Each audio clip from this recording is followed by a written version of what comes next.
So our next reader is going to be Sean Singer, and I'm going to introduce you to him and also tell you that one of the great things in learning about Sean Singer is that you can sign up for something called the Sharpener, which is Sean's daily thinking through poetry. It's a little anthology of curated daily poems that you get in your email.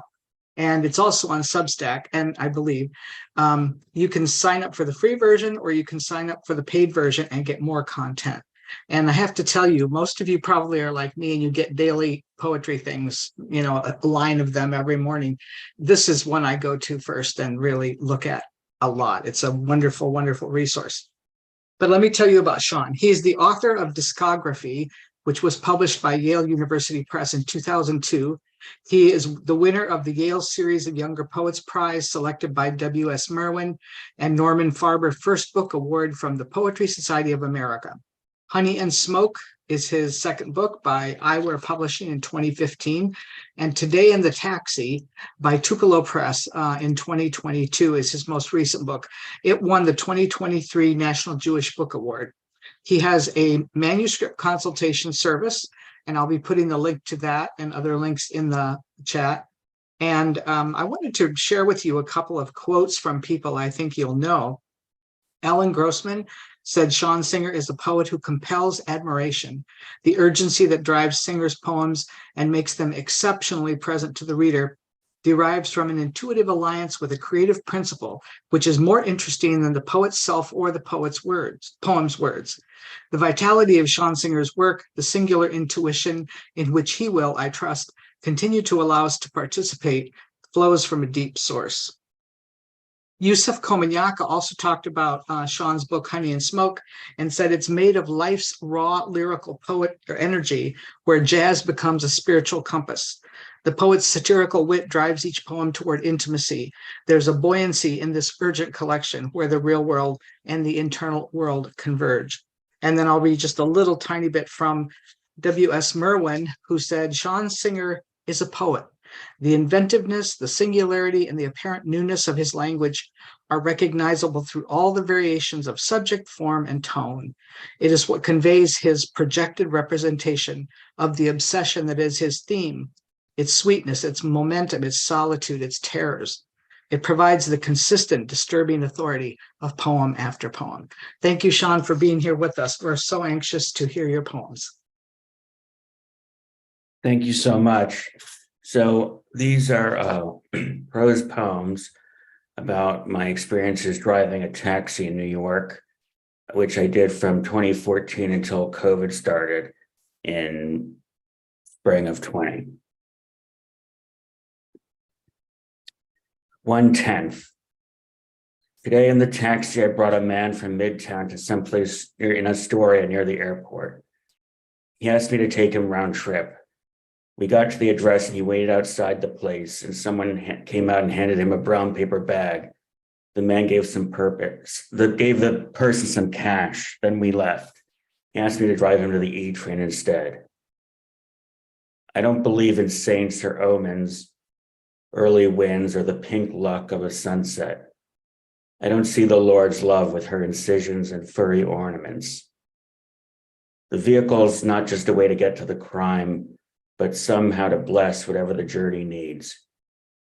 I use my braking and steering inputs to turn inward, or even to go down the uncertain road. Anti-venom. Today in the taxi, I got a fare from Parkchester to the Bronx Zoo. She finally came out of the building, put her baby in the car seat and said, I forgot something upstairs. Then she left the baby in the car and went back inside for 7 or 8 minutes. I couldn't believe it. I'm a safe person to leave a baby with, but she didn't know that. I was nervous. Some people live without contradiction. I remained calm, though the situation was beyond the job description. Don Bias had a serpent's tooth affixed to the octave key of his tenor saxophone. Perhaps it helped him push into the wilderness or to ward off evil. One sunny July, Kafka says he wept over the report of the trial of Marie Abraham, who, because of poverty and hunger, strangled her 9-month-old with a man's tie she used as a garter.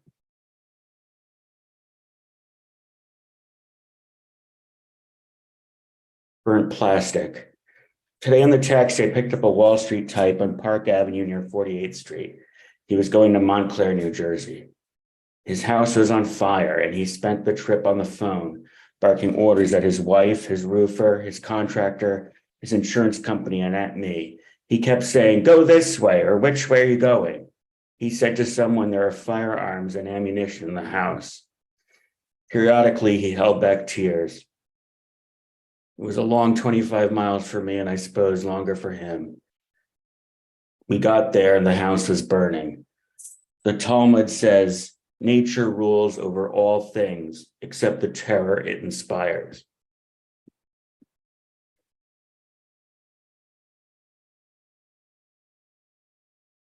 Days of winter.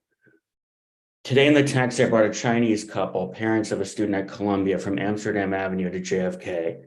The girl was crying, the mother was crying. The parents sat in silence for most of the trip. They didn't speak English, and I didn't speak Chinese. I did offer them a little package of tissues. On the other hand, the sun came out and it warmed to 24 degrees. A driver should find a fixed object on the road, such as a sign or a tree. And when the car in front passes it, count 3 seconds before his own car passes it. Then add a second for each hazard, rain or darkness. The road is not unlike a little pressed between vessel that the car pushes along its black bloodstream. A psalm instructs that it will be as it is said.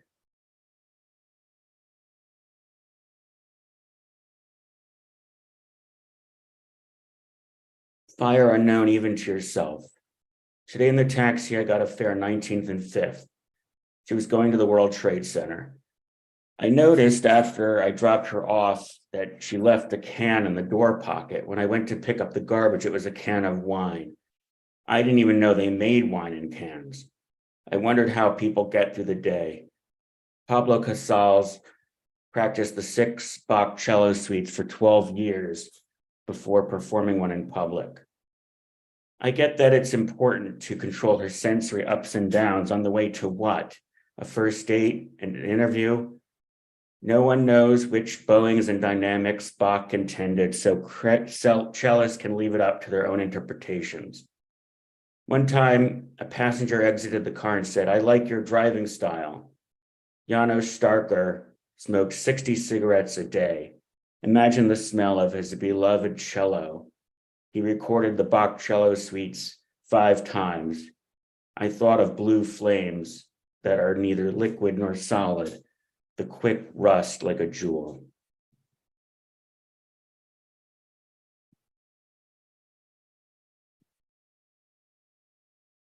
Limbo.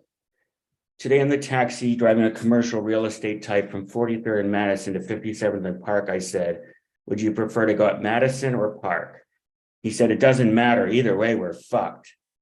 And it was true when a pier of black birds burst from the building like fulfillment. I too seek to weave memory from foam, a black bottle opener in the blackest bottle in the flow of liquids. You cannot know it, you can see it. General Beadle Smith reported that in April 1945, when they liberated Buchenwald, General Eisenhower go to the opposite side of the road and vomit. From a distance, I saw Patton bend over, holding his head with one hand and his abdomen with the other. I too became sick. When the oncoming headlights are too bright, it is said you should look to the side of the lines on the road. You would stop yourself from being blinded and stop yourself to imagine the road ahead unstrung and the rubber against it. Schism. Today in the taxi, a passenger got in and she was crying. I don't know why. We left Astoria for Williamsburg. I gave her a little package of tissues and she went on her way. Kafka said, "Crying is especially alarming for me. I cannot cry. When other people cry, it seems to me like a strange, incomprehensible natural phenomenon." I thought maybe she was going through a breakup. or perhaps it was a passage in a novel. Some people think of Williamsburg as the hipster apocalypse, and others, the Orthodox, know the Lord is there with them. She's pushing a shopping cart full of plastic bottles rescued from trash cans. Crying literally means to ask for loudly. She mumbles through a drop of salt water, but she is really saying, "You are worthy of asking and having your question heard." Doubt. Tonight in the taxi, I brought a guy from 6th Avenue and 23rd to West 92nd Street, and he was complaining that his wife promised their 3-year-old blue gum and how sugarless gum gives you cancer. His wife wanted him to stop and get gum before he came home, and he didn't want to. I drove him to a CVS as he praised himself for his tolerance and good judgment in the face of his enemies. A Cathar fragment said, "If the world were not evil in itself, every choice would not constitute a loss." Who knows if the Lord, with one flask of ammonia and another of tin, deliberately added a chemical, vinyl acetate, that could harm later humans. She snapped a blue bubble into nothingness. What did she mean by injecting that sugar into the bloodstream?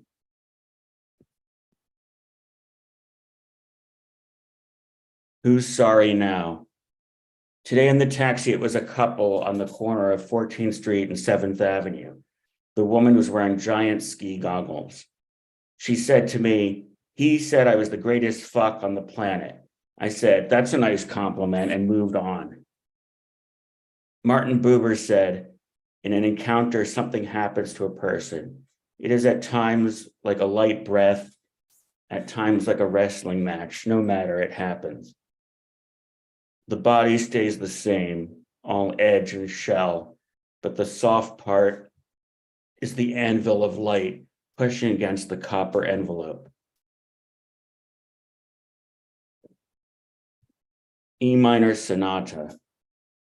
Today in the taxi driving north on 31st Street in Astoria, a bus went through a red light and nearly killed me and my passenger.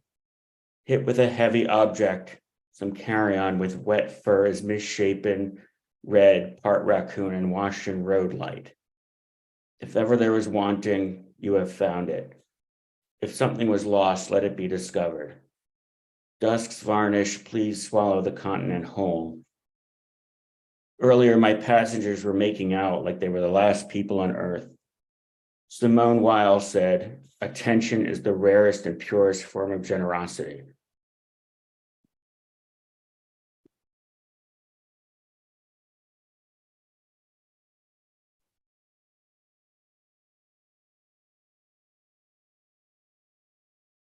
Layers. Today in the taxi, I picked up a millennial couple in Williamsburg. At some point, the woman moved her legs so they stretched across to the front passenger seat and rested them on the door handle. I wanted her to keep her feet on the floor, not just because I feared germs. I almost used the word distracting. I could see the white caps of her muscles and imagine the blood inside them. It was a warm day and the air was sticky. I thought of the Lord having to clean up a kitchen after a TV cooking competition. She uses sponges and cleansers to get it sparkling, almost like a reminder of herself. She thinks desire means to have surfaces so clean you could lick them no cleaner. Empty.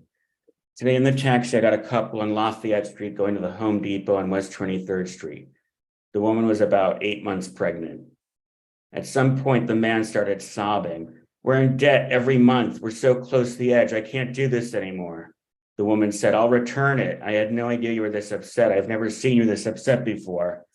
The man was now hysterically crying. "We're in debt every month and it doesn't bother you. You don't care." When we were on 6th Avenue, the woman asked me to pull over and they got out. Poor lovers, one volcano pouring lava from one mouth into one's other till one unravels.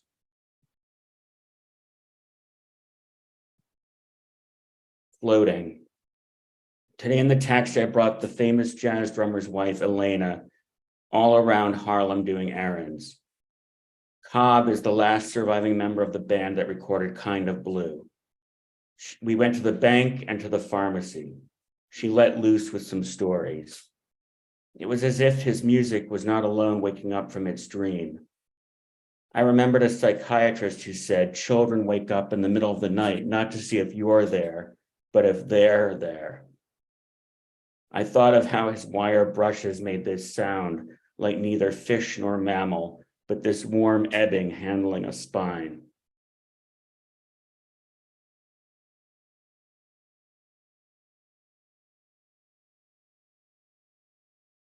Pink gloves.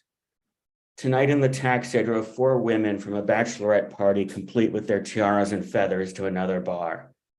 Already happy, they pushed the bride-to-be forward, and she asked me how I thought she looked.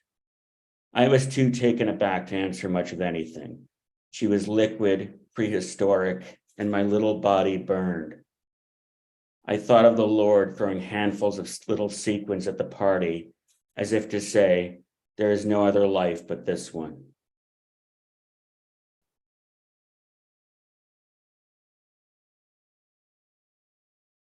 Purple death. Tonight in the taxi, I knew the silence in the car with its gray and satin-proof velour that absorbed the silence on the other side of the windshield. The city vibrated and pushed the air up or down as wind among the petals. I thought of insects who might seek yellow pollen to stave off their own destruction. Kafka saw butterflies as great opened-out books of magic. It's possible, but not now, that the Lord will open the door and suck the noise out of the car with her tongue. It's possible for her, but she won't do it now. She will be happy if one day there were no sounds attached to words and no ears to hear them.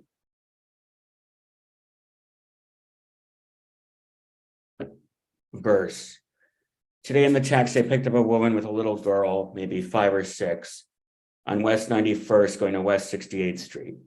When they got in, I said, she should wear a seatbelt, please. And she said, seatbelts aren't safe for kids her age.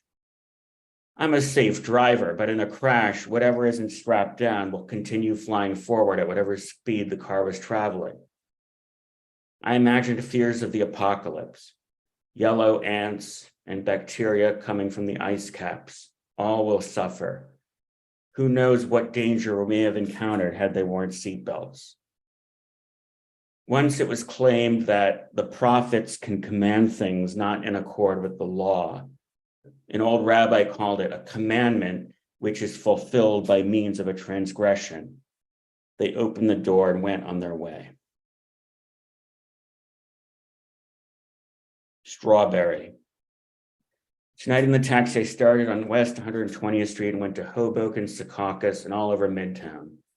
The friendliest passengers were 2 drag queens I picked up after their performance in Astoria, Queens. Their zebra prints and glitter reflected violet light in the moon's grape. They said they were sisters of the cloth and wanted to make it to television.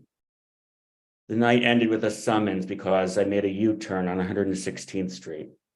You can't ask of the city more than it can give you. When they left, their feathers flew into the wind and they ran after them. The smallest increase. Today in the taxi, I got a millennial couple with a little girl, age 2, in Williamsburg, going to the hospital in Lower Manhattan on Beekman Street. The woman was about 5 months pregnant. They thought the girl ate some of the father's painkillers. The mother was panicked. The father was relaxed. She kept saying how the father didn't check if that was the closest hospital and how she was responsible. She said she was at her peak stress with everything in her life and the baby coming. At some point, she whispered to him that the girl could possibly die. They didn't notice the girl laughing at the cartoon on her little screen. The car was a snail crossing the Williamsburg Bridge traffic. I thought of the wheels treading on their own slime and glowing. Arthur Eddington said moving through the physical world was like stepping on a plank with no solidity. He said to step on it is like stepping on a swarm of flies. Which seed? Today in the taxi, my passenger was crying into her phone. She just had a miscarriage. Who was she talking to?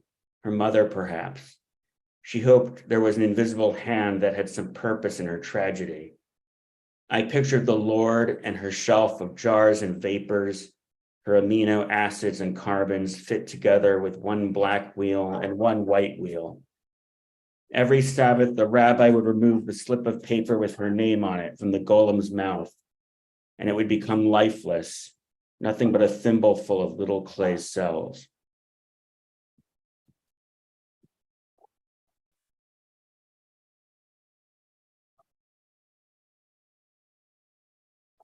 Look to the side. Tonight in the taxi, I picked up two women at Bellevue just after their friend died in an accident. He was skateboarding and hitched a ride on the passenger side of a garbage truck and lost his balance when the truck changed lanes. He was crushed by the rear tires. There were no heroes and no monsters, and there was silence. They loved him, they wanted something else, and they wanted cigarettes. I imagined some vibrations, the outlines of bones, dark things, the way the song moves. The last kind words I could think of were "take care," but they were inadequate, and the shadows kicked over the wind's cathedral. Take hold of it. Tomorrow in the taxi, it will be another day. I'll read the book twice, then lend it out for someone else to read quickly, then I'll read it again. When a prophet asked the Lord about what the book meant, she said, turn it and turn it again, for everything is in it. I pictured the black fire of her ink and the white fire of her parchment, everything far-reaching. Among the blur of noise and chaos of the demonic coming from the city's every window, she commented, be silent, for this is the way I've determined it. Thank you. Thank you very much, Sean. Those poems are truly amazing. Makes you feel like you're sitting in a cab in New York, and that you just see so much and experience so much and express it so beautifully. Thank you.